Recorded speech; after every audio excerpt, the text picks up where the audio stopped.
Mesdames et messieurs, bonjour et bienvenue sur Yance Reborn 1. En dessous de cette vidéo, surtout s'abonner, cliquez là sur abonner pour activer la cloche, ne pas manquer tout simplement nos prochaines vidéos. Et si vous voulez faire des dons pour nous soutenir, c'est facile. En dessous de cette vidéo, c'est toutes les informations qu'il vous faut pour faire les dons. Que Dieu vous bénisse. Et la vidéo qui va suivre, c'est un témoignage très puissant que Dieu lui-même veut vous donner aujourd'hui. Que Dieu lui-même vous donne aujourd'hui. Waouh!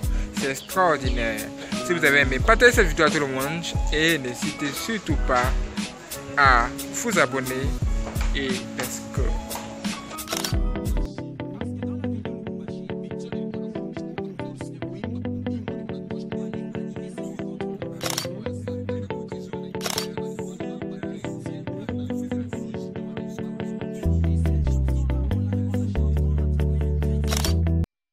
Livre de l'Apocalypse, chapitre 9.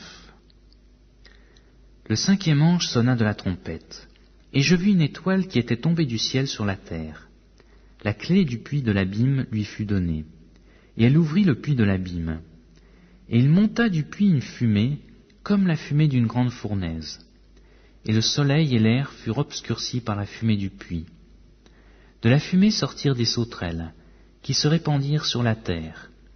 Et il leur fut donné un pouvoir, comme le pouvoir qu'ont les scorpions de la terre. Il leur fut dit de ne point faire de mal à l'herbe de la terre, ni à aucune verdure, ni à aucun arbre, mais seulement aux hommes qui n'avaient pas le sceau de Dieu sur le front. Il leur fut donné non de les tuer, mais de les tourmenter pendant 5 mois. Et le tourment qu'elles causaient était comme le tourment que cause le scorpion quand il pique un homme. En ces jours-là, les hommes chercheront la mort et ils ne la trouveront pas. Ils désireront mourir et la mort fuira loin d'eux. Ces sauterelles ressemblaient à des chevaux préparés pour le combat. Il y avait sur leur tête comme des couronnes semblables à de l'or, et leurs visages étaient comme des visages d'hommes. Elles avaient des cheveux comme des cheveux de femmes, et leurs dents étaient comme des dents de lion. Elles avaient des cuirasses comme des cuirasses de fer, et le bruit de leurs ailes était comme un bruit de chars à plusieurs chevaux qui courent au combat. Elles avaient des queues semblables à des scorpions, et des aiguillons, et c'est dans leur queue qu'était le pouvoir de faire du mal aux hommes pendant 5 mois. Elles avaient sur elles comme roi l'ange de l'abîme, nommé en hébreu Abaddon, et en grec Apollyon. Le premier malheur est passé. Voici, il vient encore 2 malheurs après cela.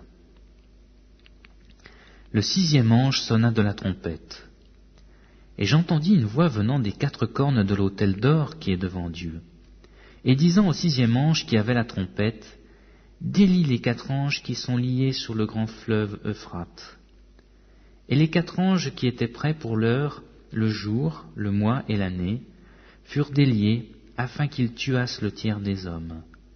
Le nombre des cavaliers de l'armée était de 2 myriades de myriades. J'en entendis le nombre.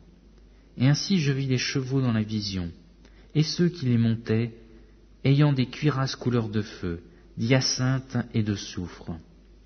Les têtes des chevaux étaient comme des têtes de lions, et de leur bouche il sortait du feu, de la fumée et du soufre. Le tiers des hommes fut tué par ces 3 fléaux, par le feu, par la fumée et par le soufre qui sortaient de leur bouche. Car le pouvoir des chevaux était dans leur bouche et dans leur queue. Leur queue était semblable à des serpents, ayant des têtes, et c'est avec elles qu'ils faisaient du mal. Les autres hommes, qui ne furent pas tués par ces fléaux, ne se repentirent pas des œuvres de leurs mains, de manière à ne point adorer les démons, et les idoles d'or, d'argent, d'airain, de pierre et de bois, qui ne peuvent ni voir, ni entendre, ni marcher. Et ils ne se repentirent pas de leurs meurtres, ni de leurs enchantements, ni de leur impudicité, ni de leur vol.